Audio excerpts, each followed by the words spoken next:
mugamba mutya abali ku channel yaffe eyitibwa Kyaiti YouTube channel yaffe kyembasaba mugende mu maaso n'ogyegattako. Olwaleero njagala tutunuulire ekiwuka ekyo kiyitibwa ejjanzi. Waliwo munnaffe wambuuzizza nti singa osanga ejjanzi ku nnyumba yo nga lina we lyekutte nga terivaawo lunaku lulamba tekiba kibi? Tekirina buzibu. Amayanzi tegalina buzibu, ali naddala guno omwezi gwe tulimu gwa biwuka, ebyo bibuukabuuka.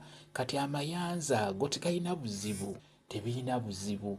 Kisobola okuyingira mu nnyumba yo ne kifuna we kyekwata ne kibeeraawo okugyawo nga gwakifulumizza, kisiibawo ne kivaawo ekiro ng'obudde buzibye. N'olwekyo amayanzi tegalina buzibu. Amayanzi geego tegalina buzibu. Singa obeera olisanze ku nnyumba yo oba ku lubalaza lwo oba mu nnyumba, terina buzibu bwonna. Jjukira ebiwuka ebyo biriibwa, amayanzi bagalya bulungi nnyo. Ate ekirala, era abaana bagazannyisa nnyo. Batera okukwata amayanzi ago ne bagasiba akawuzi ku kugulu ne batandika okubeera nga bagalunda ng'abalunda ente. Bye bimu bye bayita ente z'abato, olw'ensonga nti abaana babikozesa nnyo okubirunda.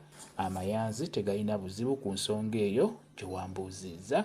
Kyekyo kye njagadde okubeera nga nkubuulira. Mwebale kubeera ku channel yaffe eyitibwa Kyaiti YouTube channel yaffe. Kyembasaba mugende mu maaso n'ogyegattako, mpeere bulungi. Mweraba.